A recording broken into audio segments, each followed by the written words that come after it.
Добро утро и од мене. Време е да го започнеме денешното издание на магазин.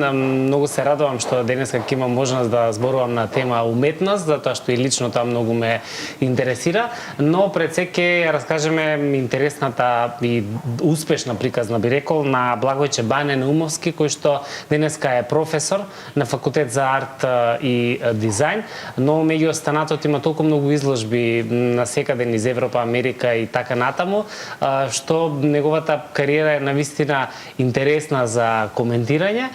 Пред се е човек кој што потекнува од Кичево и покрај тоа што завршува гимназиско образование, вели уште од првиот детски цртеж во градинка знаев дека ќе бидам уметник. Каде е денес, како помина неговата изложба урбани трансформации, но што следно спрема за Њујорк, ќе ни раскаже во денешното издание на магазин. Добро утро и добро ми дојде. Добро утро, благодарам на поканата. Сега Благојче или Бане, како да се обраќам? Како те викаат? Повеќето ме знаат како Бане. Како Бане. Значи, тебе чудно од малечок не се ни сеќавам кој ми го даде тоа име, бидејќи за Благојче најчесто оди Баџе, некои такви кратки прекари, но за мене ме знаат како Бане, од која паметам за себе. Така. Добро, тогаш ќе се обраќаме со Бане, за да биде тоа најсигурно. Бане, како си? Добар ли си? Одлично, благодарам. Вие? Супер сме, еве, да работно како и секогаш. Денеска ќе имаме нешто по-различно, ќе зборуваме за уметноста.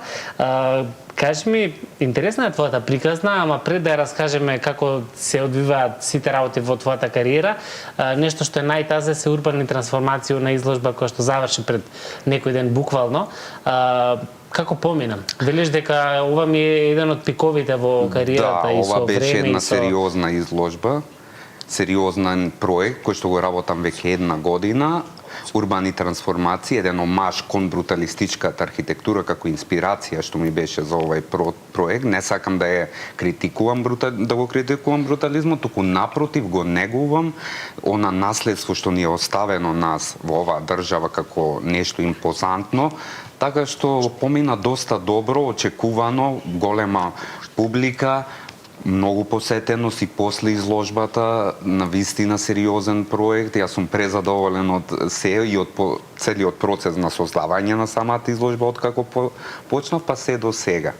Така, велиш дека и архитектите многу реагира овај пат? Бидејќи е многу архитектонска изложба, инспирирана баш, како што ви кажав, од бруталистичката архитектура, каде што се бавам со деконструкција на тие елементи и форми, но во една геометриска абстракција ги преточувам и доста веќе имам и од архитектонското друштво на Македонија, пред некој ден ми напиша порака дали може да направат една објава во врска со самата изложба, што навистина тоа многу мене ми значи. Дали ако Бане не беше уметник, ќе беше архитект?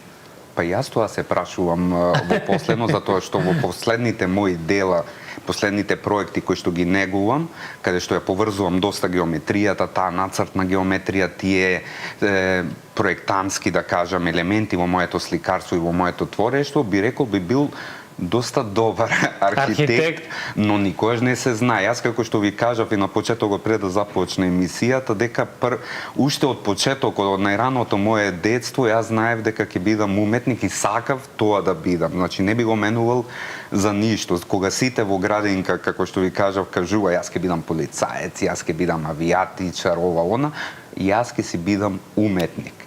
И точно знам и за првиот цртеж. Што нацрта? Формула. Формула? Да. Се го паметам, низ магла, но се сеќавам, формула беше, па после преминав на некои стрипски цртежи, од цртани филмови, потоа нели како деца сите си имавме своји херои, Бетмен, Супермен и така натаму, и така сето тоа се движеше се до средно во гимназијата Мирко Милевски, каде што посериозно настапив во однос на уметноста во ликовен клуб со мојот професор, па после на факултет и се другото историја. Баш историја, ама блиска историја би рекол, бидејќи си многу млад и ако толку многу имаш во позадина реализирани проекти, го забележа ли во средно училиште професорите твојот талент? Се издвојуваше реално? Се издвојував, по конкретно мојот професор, како што ви кажав, по ликовно образование и другите професори, по конкретно на професорка што ми е доста драга по математика, Изабела, јас воопшто, иако ја користам математиката во моите дела, тогаш воопшто не бев ни заинтересиран за математика, за физика и за тие науки, така да на секоја писмена задача ја всушност и цртав.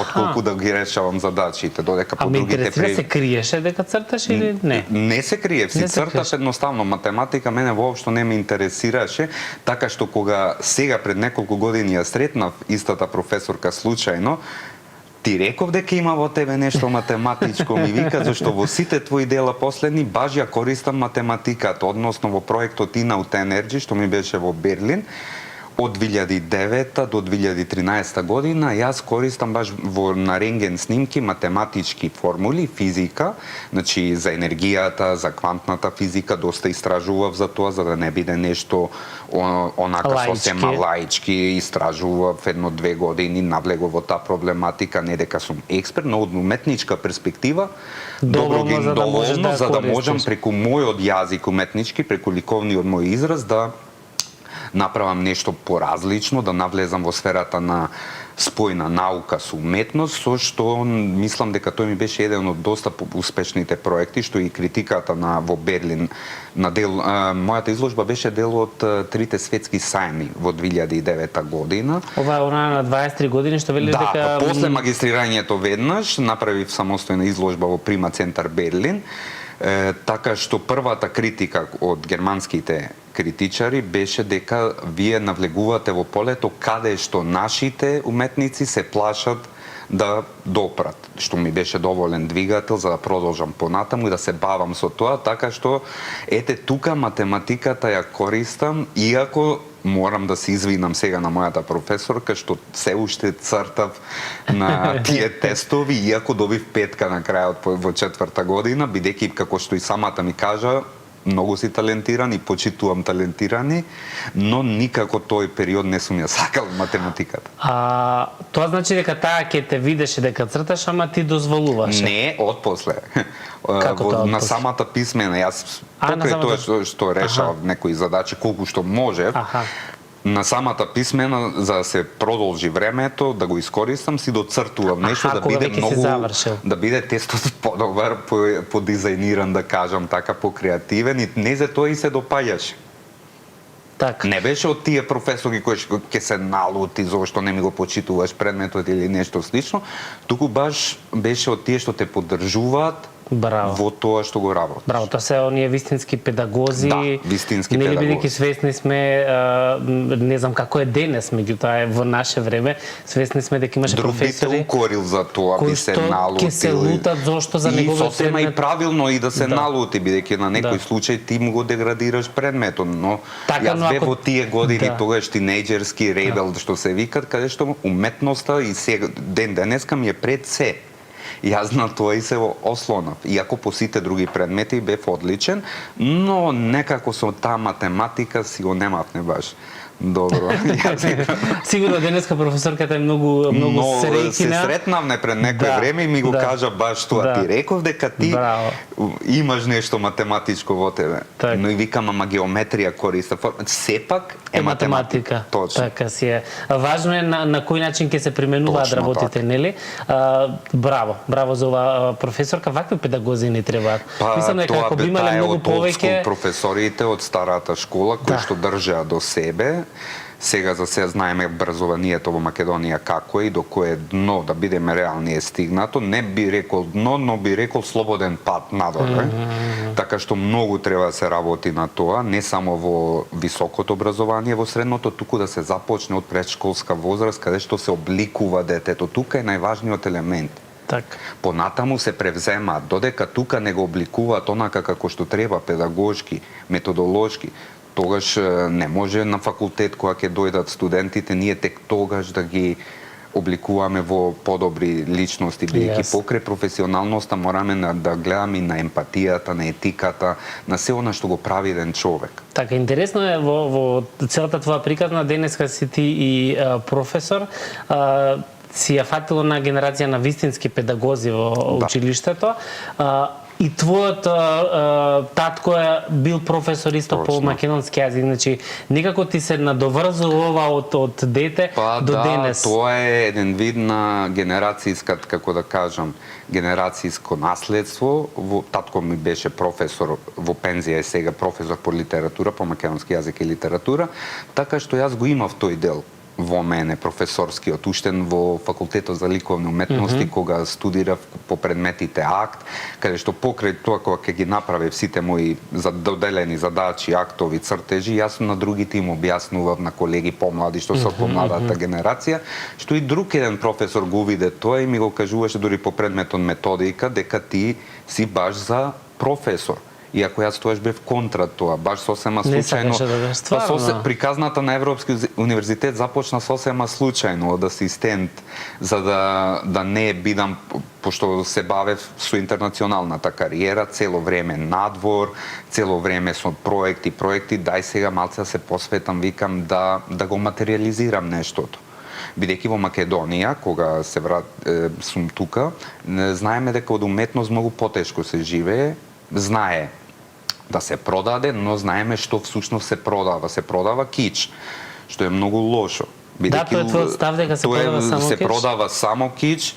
Тоа е став не само мој, на мои колеги сме разговарали, константно дебатираме околу тоа и се уште се продава кич, што е многу интересно за разлика од другите земји, говорам во Европа, па и во Америка, во светот, каде што се обичниот човек, па и средната класа знаат што е уметност, имаат визуелна комуникација, тоа што го имаме како предмет на нашиот факултет, визуелни комуникации, знаат да гледаат, знаат да препознаат што е добро, што е лошо, а не, малце ке карикирам, сакам слика да ми оди со рафтовите од библиотеката и со кориците од библиотеката да ми одговара. Тоа е многу банално за мене. Мислиш дека уште не сме стигнати на Не сме стигнати, има некое подобрување, имаме голема публика во Скопје поготово, посетеност на изложби, гледам посетеност на театри, на концерти, на Тоа се е распродадено, мислам, обично ќе речам немаме. Значи премногу е добро, но немаме почит кон тоа, има голема разлика. Друго е само да појдеш за да бидеш виден. Да, кога спомена кич, сакав да те прашам на што мислиш кич, ама веројатно го објасни со Па кичот и во начинот на живот, кич во начинот на тоа што го купуваат, во однос на сликите, знаеме, повеќе сакат да купат кинеска слика од 1000 денари, од 500 тему, сега веќе ги има и на тему и тие работи, како што знаеме, така што тоа е нешто сладко што јас го викам, најдобро можам да го објаснам со тоа сладко терминот, што за мене тоа е деградирање на она што уметноста денес, но секој мора да заработува, да бидеме реални. Секој е прашање на вкус. Во уметноста мораме тоа да го разграничиме. Дали уметноста стана бизнис? Дали од секогаш била бизнис уметноста? Дали денеска така се перцепира? Колку ги вреднуваме тие работи? И морам да те прашам за личен, ама најискрен твој став за тоа колку според тебе треба да се комерцијализира еден уметник? Дали комерцијализацијата придонесува за продажба? Да. Комерцијализирата најмногу придонесува за продажба. Уметникот може да се комерцијализира според мене, но да биде до одреден степен. Правиш уметност за уметност, што е твој став, твој стил, и уметност за пари, што викам, но и самата твоја уметност може да се продаде, нели? Но во Македонија така не одат работите како што надвор во светот, каде што те поддржува галерија пред се, те поддржува агент позади тебе, менаџер така кажано, и твоја работа е само да создаваш. Тие се бават со организација на изложби, со барање на клиенти, а ние сме овде автоменаџери. Ти треба да се купиш бои, да договориш. Не само се автоменаџирање, почнувајќи од материјали, концептот тоа си е наше, се разбира, до реализација на самата изложба, one man show. Дали си од оние профили на академски сликари кои што се лутат на самоуките, на креативците? Не знам дали си го слушнал тој став. Да ви кажам, Вангел Наумовски. Тој е еден познат уметник кој што е починат и е доста светски познат. Тој бил наивец, односно не го примине во средното уметничко училиште, мислејќи дека биле неталентиран. Сега негови дела има во најпознатите светски галерии, почнувајќи од Њујорк па натаму. За него Салвадор Дали кажувал на негова изложба, ова е најдобриот надреалист, се разбира после мене. Во негов стил.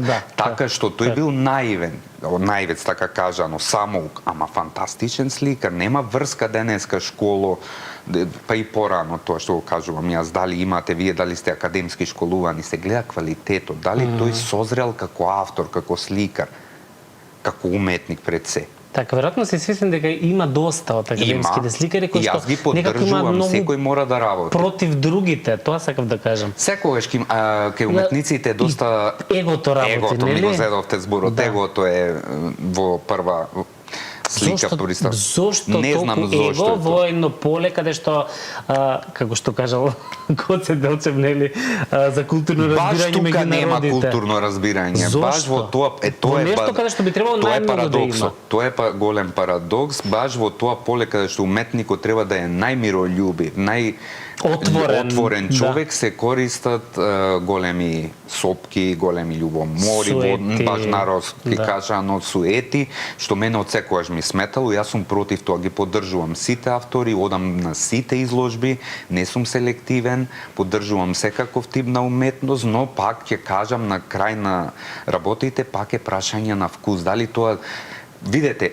има две работи. Не значи дека ти се допаѓа. Не, две компоненти во уметноста. Да уметноста е пред се провокација. Така.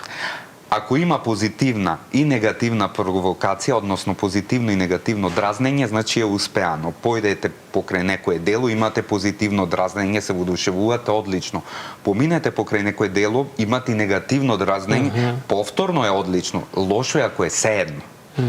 Тогаш ништо не сте направили. Тогаш има проблем или кај реципиентот, или кај авторот. Интересно. Кој оди на изложби кај нас? Дали одам многу доста, гледам публика млада. Затворен клуб на... Не. Отворени сме за тоа, веројатно. Гледам во градовите како Куманово, Битола, па и мојот роден град сега малце има застој во Кичево во тој дел, но порано додека бев таму, културата беше на високо ниво. Не знам што се случи со градот на вистина. Кичево оној настан, како беше... ликовна академија или... Не, имаше ликовна колонија. 20 години кнежинска ликовна колонија, светска, интернационална, која што имаше доста добри автори. Баш од основна школа одев таму и учев од нив. И тоа сега веќе? Повеќе не постои, приватизирана беше еден период, бидејќи повеќе не сум ни во Кичево и сега веќе не постои та. Но во другите градови, гледам Битола, Охрид, Скопје, Кавадарци, каде што на вистина има сериозна публика. Не говориме публика како што би рекле на некои места во Скопје што се случува само да бидат видени, да направат селфи, да видат дека биле на некоја изложба и така натаму. Овде одат во групи сериозно средени со баш онака како што доликува со дрес-код, би рекол, што не е потребен баш денеска во денешно време, но се доста сериозни во тој дел и тоа ме радува. Да, ова ме радува што го слушам, да бидам искрен. На вистина во Куманово, во Кавадарци сум видел сериозна публика која што сака уметност и разговара со уметниците. Секој посетител разговара, се заинтересира за секое дело. Значи не само да дојдат да поседат тука, да земат од коктелот и да си заминат, остануваат, разговараат, дебатираат. Тоа е многу интересно и многу тоа е напредно. Така, дали сите кои што прават изложби го прават тоа за да ги споделат делата или за, како што речети, да се сликаат и да споделат на Инстаграм и Фејсбук? Каков е твојот впечаток? Мислите од автори? Да. Па сите ги прават за да ја прикажат својата уметност пред публиката. Пред се уметникот ја прави својата уметност за себе, па после за публиката, бидејќи ако не ја направиш за себе, тогаш не го даваш тој дел на публиката што е твој да го види. Има ретки автори кои што се многу интимни, сака да ја зачуваат. Уметноста мора да биде споделена, затоа уметноста е најубавото нешто на светот. Говорам од ликовна, визуелни уметности, музичка, драмска, таа мора да се споделува за другите луѓе го видат тоа, да ја почувствуваат твојата енергија, твојот став, твојот револт, се што си пренел преку твојата уметност или некоја друга експресија, и тоа тие да го имаат во себе, па да продолжат понатаму. Доволно е да допреш на 20, на 10 души, кои што понатаму ќе, например, јас ќе појдам на изложба на помлади автори. Многу ме инспирираат, има добра генерација кои што децава, ќе кажам баш онака со жаргон газат. Браво. И баш тие изложби ги споделувам, ме инспирираат и јас си викам, ова ме инспирира, сега јас ќе седнам и ќе направам нешто друго, нешто подруго, поинакво, а не да одиме со негативни коментари. Во типот, знаете, тој не знае, да не кажувам така. Го има и тоа е за име. Тоа е нашето балканско, би кажал, да не зборувам со зона македонското, туку нашето балканско, што постојано е така, но гледам дека растеме. Во тој дел растеме, дека се почитуваме повеќе и повеќе по новиве генерации како уметници, тоа по младиве, што е голем интересно, по младите ги почитуваат по старите генерации од уметници. Генерално се многу отворени во многу погледи. Треба да се отворени, тоа е многу битно. Ако си затворен, има автори кои што се затворени во еден вакуум. Задоволни од она што го постигнале во својот живот и од тој стил што го постигнале, не сакајки да мрднат напред, да видат дали може нешто да промени. Тој го има веќе комфортната зона, тие го имаат успехот постигнатот, се продава нивната уметност и се останато. Но зошто не мрднеш малце чекор напред за да направиш нешто поразлично? Јас тоа го правам во секој мој проект. Може би сте виделе, нема проект кој што кај мене се повторува. Така сите се некоја сосема различна комбинација. Нови медиуми и така натаму и така натаму. Значи некои ќе речат ти уште не си дефиниран како автор, бидејќи мора да си со одреден стил, што мислам дека е тотално погрешно. Ако си веќе во еден стил, тоа е дежаву ситуација, доволно ми е кај некои. Знаеш што ќе очекуваш цело време од тебе. Некои уметници би рекол имат доволно е само една слика да видиш и другите на изложбата се потполно исти. Јас сум против тоа. Мора од дело, зборувам, не само од изложба, туку од дело до дело да има разлика. Да се бара, да се истражува уметноста, иако вика се е направено. Има толку многу во уметноста што може, ако не може да се постигне иновативност преку материјали денес, со идеја секојаш може. Идејата пред се. Идејата секојаш ќе биде инвентивна и иновативна во било кој случај. Тоа е интересно. Крајно е за правец кој што бара експерименти. Нема правила, нели? И во музиката, и во театарот, и во филмот, во сите уметности, фотографијата, архитектурата, секогаш, добро, во архитектурата можете да пробате да правите, но функционалноста е доста битна таму. Нека има експеримент, визуелно, но секако тука се и градежници, инженерите, градежниците, каде што ќе му кажат до овде можеш ти да одиш, но мора да но гледам дека веќе и во тој дел и функционалноста и естетското се во исто рамниште и импозантни градби, фантастични, футуристички, што се и пред се функционални, што е многу битно, или тоа е најважно во тој дел. Така, како те перцепираат студентите? Како нив близок, би кажал, пријател и така и се поставувам. Тоа е еден мој принцип на работа. Некои професори не би се сложиле со тоа, но јас сакам по-другарски, се разбира, со таа црвена линија. До каде што треба да се оди, со хумор, почнувам со моите предавања, за да малце ги кренам од Сабајле, кога ќе започнеме рано наутро, да го привлечеш, насочиш вниманието, веројатно. Тоа е тоа, со хумор да ги насочам, да ги разбудам и така да навлеземе во тематиката и потоа продолжуваме со креативниот теоретскиот креативниот дел, бидејќи кај нас креативниот дел, односно практичниот е 70%, теоретскиот е 30%. И така има ли инспиративни студенти? Има, верувајте, сум стигнал. Тебе кои што те изненадуваат на моменти? Многу, значи би рекол сега генерацијата што ми се абсолвенти, што завршуваат, ми се едни од поомилените генерации, не смеам да бирам, нели да, но ми се бидејќи се доста талентирани и го има тој културен надпревар, што го кажав, не го видов во оваа генерација, културен надпревар меѓу себе.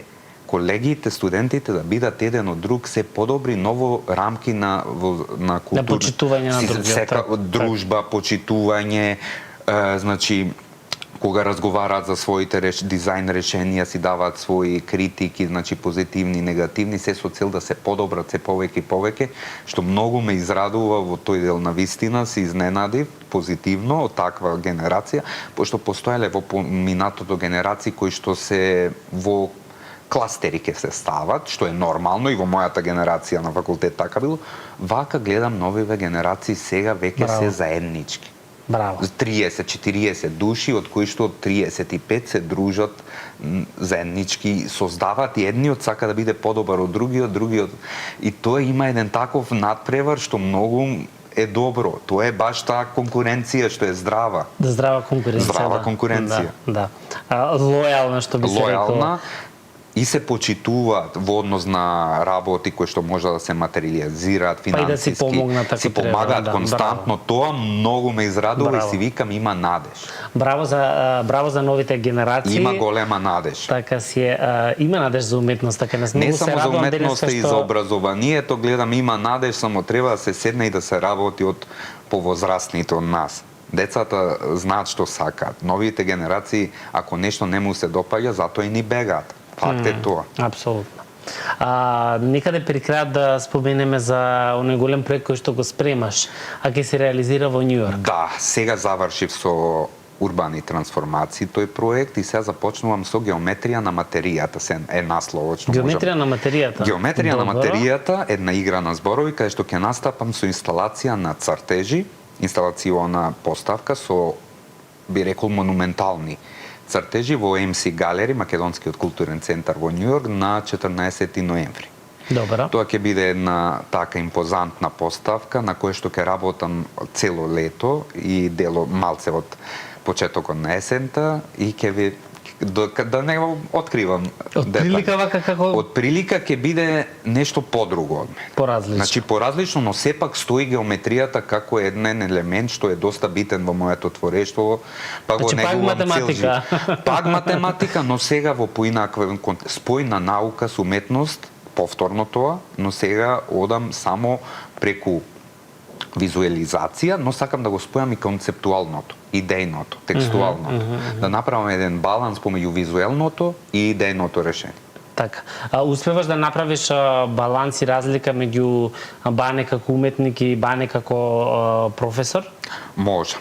Како педагог некако ги си правиш дистанца? Има дистанца, не е голема, но правам дистанца. Истиот сум јас човек, сите ме знаат како Бане, како таков, и еве и новата функција декан на факултетот за арт и дизајн малце ми ги отежна во позитивна смисла кажано реализациите на изложбите, но успевам да најдам баланс помеѓу едното, другото и третото, декан, професор и уметник. Значи сега си на 300 учења, така му доаѓа. Но ги менаџирам. Кога твориш? Кога успеваш да најдеш време за тоа? Успевам благодарение на колегите кои што ми се поддршка, можам да кажам, на факултетот за арт и дизајн, кои што се тука, кои што биле пред мене декани, па ми даваат совети за како тоа да го водам, така да благодарение има се уште викам надеж и поддршка. Факултетот за арт и дизајн од секојаш добро функционирало колективот што бил на нашиот факултет, се држиме како едно семејство и останав некако такви. Тоа е разликата помеѓу останатите. Така, наоѓаш време да тркнеш до родно Кичево? Те поврзуваат спомени? Значи, да кажам искрено, лани бев во Кичево, после 3 години. Не дека не ме влечи, туку сите мои другари се веќе некаде по светот, секој по својот пат од Кичево, така да моите родители се тука, иако се враќаат на викендица во Кленоец, во селото на планината. Во кој село рече? Кленоец, над Извор, веднаш по планината каде што немам слушната за ова село. Значи селото Извор каде што извира реката Треска, веднаш на планината тука е Кленоец, па позади него Еклоец и така натаму. Значи прекрасно село, таму бев да одморам малце. Супер. Заради тоа би одел, а во градот не е искрено. Добро, твоите се тука разбирливо. Си е потребна планина, потребно е малце одмор, после полнење на батерии за нови проекти. Одлично, фала ти многу, Бане, за денешното гостување. Ти благодарам за поканата, многу ми беше мило. Верувам дека малку отворивме дилема околу темата. Тоа е добро, не е конвенционален разговор само за уметност и конкретно за тоа, но отворивме и некои прашања што баш ми е мило што дадов на едно мое видување те дадов кон нешто. Одлично. Од Скопје се селиме во Охрид, односно за крај на денешното издание Владо Јаневски со еден одличен настап од минатогодишниот негов концерт. Уживајте и утре се дружите со Јелена. Чао!